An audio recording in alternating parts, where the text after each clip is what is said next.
Bonjour à tous et à toutes, aujourd'hui on va parler d'un nouveau projet qui est totalement inédit. Le youtubeur Vinsky vient de racheter un club de 2ème division andorran, le Sporting Club d'Escales. Une initiative qui moi m'intrigue énormément et personnellement j'ai envie d'en apprendre plus. Pour mieux comprendre toute cette histoire, et on va revenir sur le contexte du football andorran, j'ai notamment avec moi un expert du football andorran, d'ailleurs son compte Twitter s'affiche donc en description.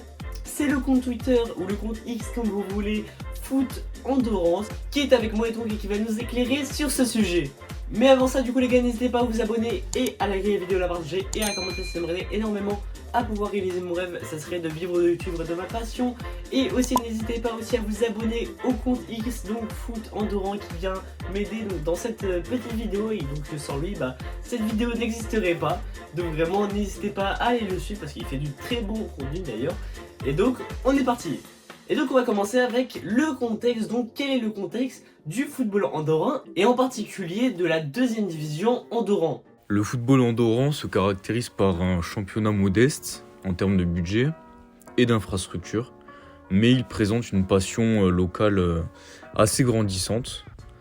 La Primera Divisio, donc c'est la première division, réunit 10 clubs, et la Segunda Divisio, autrement appelée Liga Unida, pour des raisons de sponsoring et de naming, et le second échelon. Bien que le niveau reste amateur dans l'ensemble, la compétition est structurée avec un système de promotion. Donc le premier monte directement et il est sacré champion, tandis que le second est donc qualifié pour des barrages contre l'avant-dernier de première division.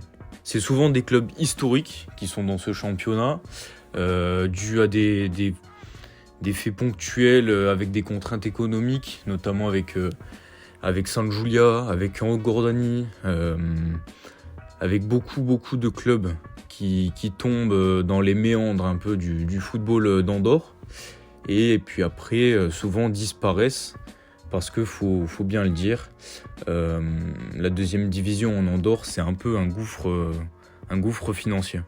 Mais donc aussi, quel est l'état du football andorran dans les infrastructures, dans la télé publique et dans le développement? Les infrastructures en Andorre, elles restent assez limitées par la taille du pays, effectivement. Les stades, ils sont souvent gérés par la fédération, la FAF, pour Fédération Andorrana des Football, qui organise à la fois les matchs de Primera Divisio, de Segunda Divisio, les matchs aussi des championnats de jeunes, U19, U17, pour le football féminin aussi, parce qu'il y a des équipes donc de la fédération qui sont des équipes féminines et qui concourent dans les championnats espagnols. Et donc lorsque les équipes féminines jouent à domicile, bien sûr il faut jouer en Andorre. Donc voilà, le calendrier est assez complexe au niveau des stades, parce que forcément tous les matchs se chevauchent. Mais le développement du football, il repose aussi sur des investissements ponctuels. Il y a peu de très long terme, c'est souvent sur quelques saisons. C'est souvent aussi soutenu par l'aide européenne, j'en avais aussi parlé sur ma page Twitter. Le football en Andorre, il repose aussi en grande partie sur les aides financières de l'UEFA, mais aussi par des financements de partenaires locaux, comme des restaurants, des stations de ski, etc. Mais l'intérêt public, il demeure assez élevé en soi, pour une principauté de seulement 80 000 habitants. Le football, c'est vraiment un vecteur de cohésion et de fierté nationale, même s'il reste vraiment au dernier plan, on va dire, des compétitions européennes. Et donc enfin, pour compléter cela, comment les clubs andorrans sont généralement structurés et financés? La majorité des clubs en Andorre, ils sont souvent structurés en association, donc ils bénéficient du soutien de la fédération. Le financement, il provient souvent de subventions municipales et de sponsoring local, par exemple des entreprises nationales, régionales, voire locales. Et puis dans certains cas aussi d'investissement privé. Les clubs, bien que majoritairement amateurs, ils s'efforcent aussi de professionnaliser leur organisation en s'appuyant sur des partenariats stratégiques et en sollicitant des aides publiques pour améliorer leurs installations et ce qu'ils offrent aussi dans le contrat aux joueurs. Petite parenthèse donc, et oui, le championnat andorran offre une place en qualification pour la Ligue des Champions et 2 places donc pour la qualification pour l'UEFA Conference League. Une opportunité donc incroyable pour les petits investisseurs ambitieux. On va enchaîner donc la vidéo avec le rachat de Vinsky et surtout comment a été perçu donc le rachat du youtubeur dans le milieu du football andorran. Le rachat du Sporting Club Escaldes par l'influenceur footballistique Vinsky, il a créé une onde de choc dans le paysage footballistique andorran. Il y a quand même pas mal de puristes qui restent assez sceptiques quant à l'influenceur et puis ses investissements aussi extérieurs sur la tradition locale. Mais quand même, il y a une grande majorité du public, notamment sa communauté, qui voit une énorme opportunité et qui permettra aussi de dynamiser le championnat et puis aussi, pourquoi pas, de moderniser les infrastructures des clubs. Ça peut apporter effectivement des investissements privés, davantage d'investissements privés, ou alors une meilleure reconnaissance aussi, par exemple, de la Segunda Divisio par la fédération qui délaisse aussi un peu cette compétition, quoi. On peut aussi se poser la question donc pourquoi Vinsky a décidé d'investir dans le championnat andorran. Quelles sont les motivations d'avoir acheté un club à Andorre? Vinsky il semble aussi avoir choisi l'Andorre pour plusieurs raisons stratégiques. Déjà, c'est un marché moins saturé, avec une visibilité accrue dans un championnat en pleine mutation, avec un coût d'entrée aussi très très bas. De plus, l'acquisition dans un pays à faible médiatisation, ça offre aussi une marge de manœuvre pour expérimenter un modèle innovant, par exemple, mêlant investissement participatif et contenu digital comme il veut proposer, tout en visant effectivement une qualification européenne à moyen terme, donc comme il l'espère d'ici 3 saisons. Aussi, c'est une question qui se pose et que moi, personnellement, m'intéresse énormément. Comment s'est passé le rachat concrètement sur le plan administratif et financier? Le rachat, il s'est déroulé dans un contexte où le club, historiquement, il était ancré dans le football andorran. Il bénéficiait d'une structure ouverte aux investissements extérieurs. Et puis sur le plan administratif, la transaction, elle a dû être validée par la fédération. Et puis après, financièrement, il y a eu un montage participatif. Donc ça, c'est en cours aussi de publication, de rédaction. Tout va bientôt être posté. Et puis voilà, ça va permettre de lever quand même, je pense, une certaine somme qui permettra aussi au club d'atteindre ses objectifs. Ce mécanisme aussi, il a permis de fédérer une communauté d'investisseurs et puis de supporters aussi autour d'un projet commun. Ça peut aussi apporter pas mal d'intérêt au football andorran chez des personnes qui ne voyaient pas forcément l'intérêt du football dans la principauté. On va enchaîner la suite de la vidéo avec donc l'impact sur le championnat et on peut se poser la question donc comment les clubs andorrans, comment les autres clubs andorrans réagissent à ce rachat et est-ce qu'il y a un effet positif ou négatif sur la médiatisation du championnat? La réaction des autres clubs, elle est assez complexe en soi, parce que d'un côté, il y en a certains qui voient ce rachat comme un signal positif. C'est une invitation aussi à moderniser leur propre structure. Et puis d'un autre côté, il y a la présence aussi d'un investisseur médiatisé. Ça peut créer des tensions en termes de compétitivité, et puis aussi de répartition des financements. Notamment si le club racheté bénéficie de moyens financiers et marketing supérieurs, donc dans le cas de Vinsky. Est-ce qu'il y a des effets négatifs ou positifs sur la crédibilité du championnat au vu du rachat du youtubeur? À court terme, l'arrivée de Vinsky, ça peut renforcer la crédibilité du championnat, en montrant qu'un projet ambitieux peut émerger même dans une ligue de ce style, donc de taille modeste. Toutefois, ça peut aussi se transformer en une vitrine marketing déconnectée du réel développement sportif, parce que ça risque aussi de susciter des critiques quant à une marchandisation du football local. Donc l'équilibre aussi entre ambition sportive et authenticité du projet sera déterminant aussi. Il en a notamment parlé. C'est vraiment un équilibre à trouver pour concrétiser tout ce projet et puis aussi tous ces objectifs qu'il a en tête.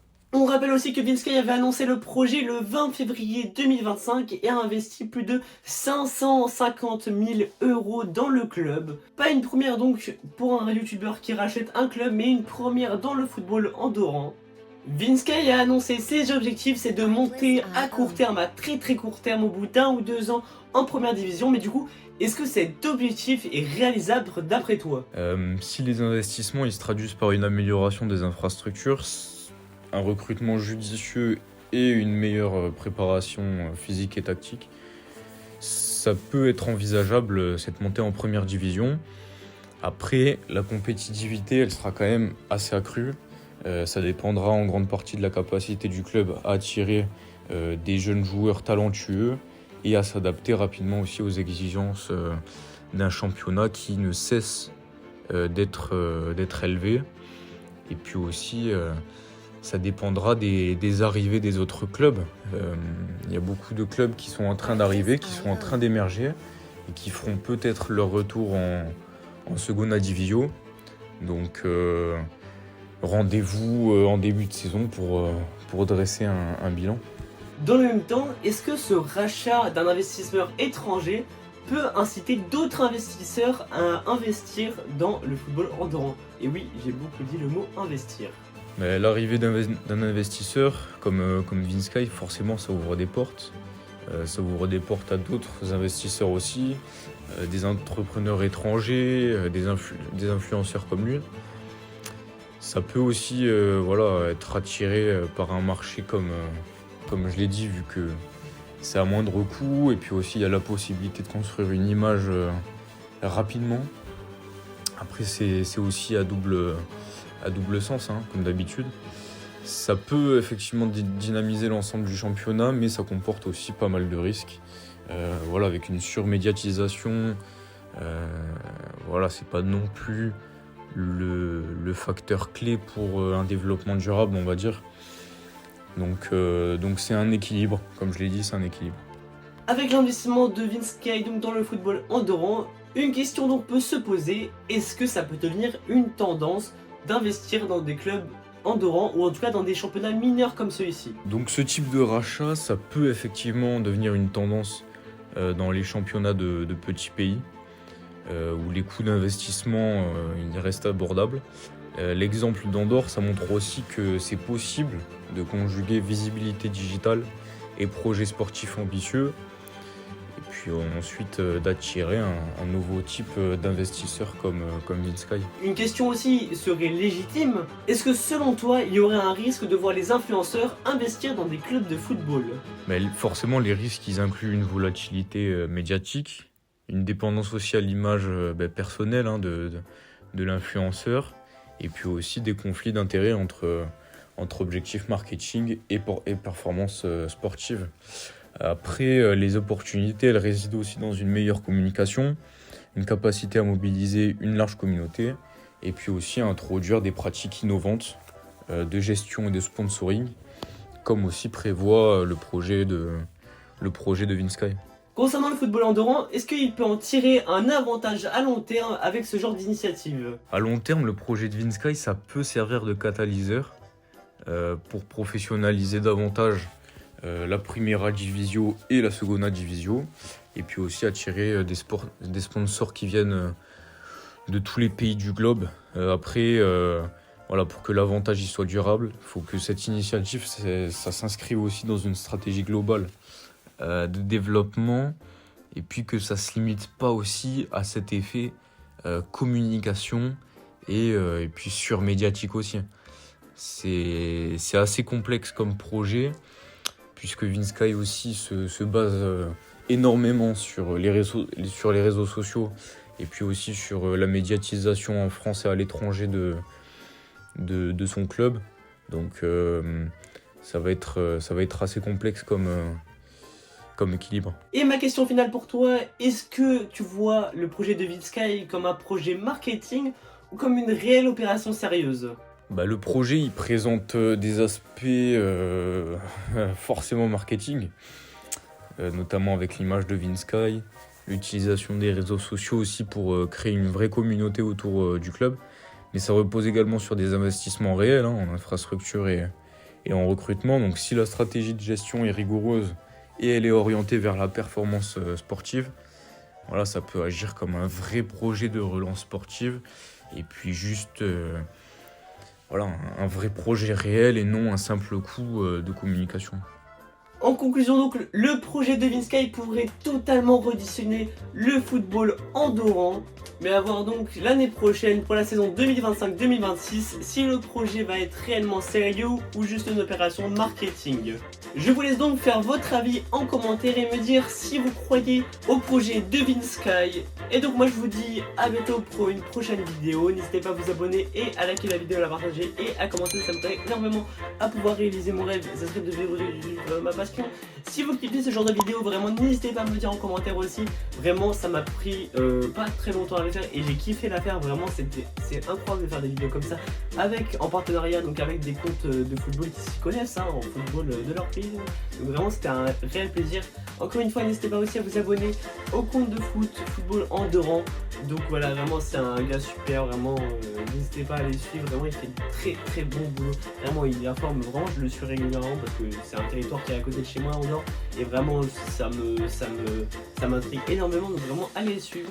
Et il a pris de son temps pour répondre à mes questions, donc vraiment n'hésitez pas à aller le suivre, vraiment c'est un gars en or, donc vraiment n'hésitez pas à aller le suivre. Donc et voilà, donc moi je vous dis les gars, à la prochaine. Si vous voulez d'autres vidéos comme ça, n'hésitez pas à me dire aussi. Si vous voulez que j'explique d'autres championnats, voilà, si vous voulez que je fasse une vidéo ici sur le fonctionnement entier du football andorran, ça peut être sympa, même en Géorgie, machin et tout. Donc vraiment n'hésitez pas. Et donc moi je vous dis à bientôt pour une prochaine vidéo, c'était vrai, bye.